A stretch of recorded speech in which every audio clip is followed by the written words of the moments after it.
Hey everyone, BSF to be here. I was out on vacation for a bit, so that's why you haven't seen any content from me of late. This is also similar to the developers of our beautiful game.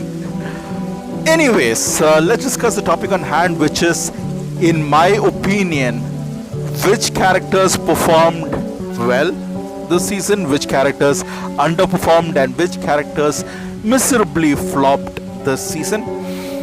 I'll try to do this every time we are done with the new season of World Championships.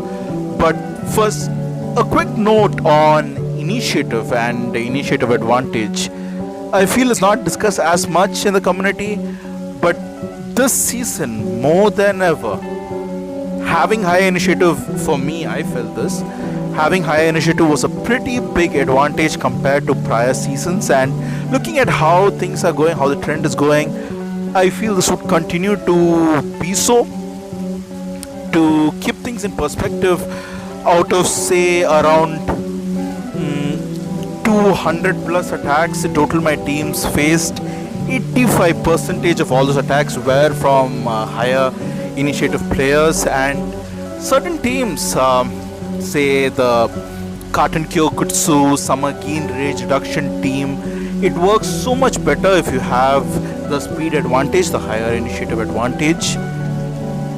Another thing that you need to realize is having the speed advantage also helps bring bench pressure for your teams, which makes other players hesitate to attack you. So that's another thing to look at. So please don't listen to players who tell you, bro, skip all the trash characters and just 5-star the good ones.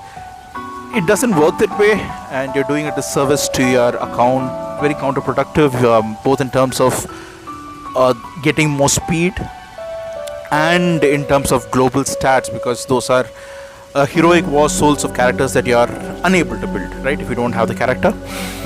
Now then, let's start first with the trash list. And this report I'm doing, I would be going over only the recent limited banners and combined Soulbox characters that we have had in our global timeline. Maybe sometime later I'll drop a complete 9 vs 9 or 6 vs 6 tier list. So then, first up, and no surprises, Koga.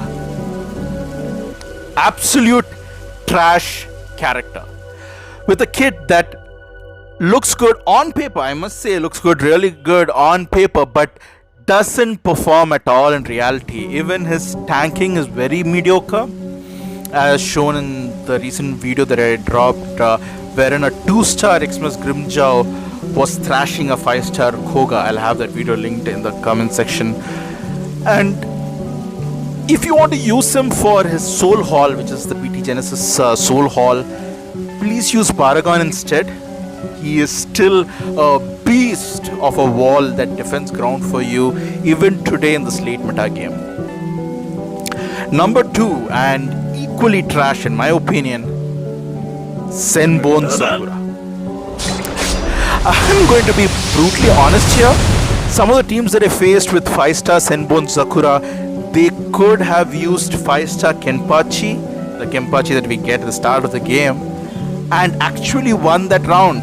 In my opinion, really below average damage and okay mastery skill, but nothing special. In fact, in some of the battles, I noticed Senbon Sakura doing only 30k column damage, which is really pathetic at this stage of the late game. And this was from players with real high global stats. So get him 2-star and don't bother with him. If, however, you did 5-star Senbon Sakura and 5-star Koga, I wish you my condolences for your resources. Rest in peace. Now coming to the next list, which is the underperformed list. First up, Kazushi. Everyone knows that Kazushi is used for sniping. He's pretty effective against teams with only one main attacker and supporting characters. something like an Uno buff based team. However, this is the first season I noticed Kazushi repeatedly miss killing his snipe target.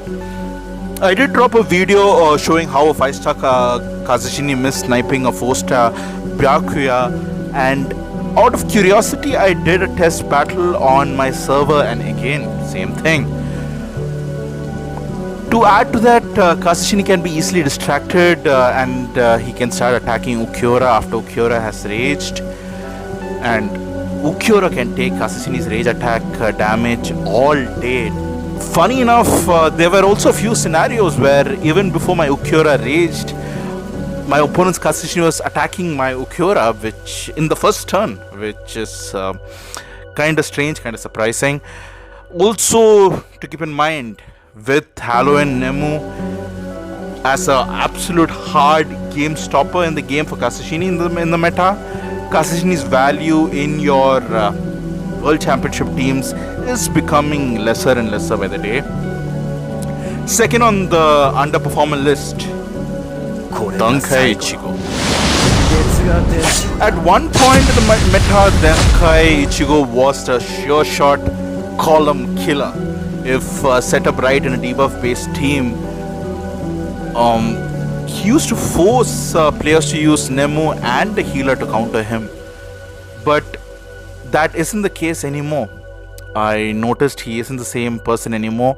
I noticed that Dankai, both my Dankai and my opponent's Dankai, just wasn't dealing the same damage numbers, the huge damage numbers that he used to drop before, despite being set in a debuff based team, a Nel based debuff team. I would say still 100 times better than trash Senbon Sakura any day, but just something to keep in mind that Dankai's value in the meta is on a downward trend.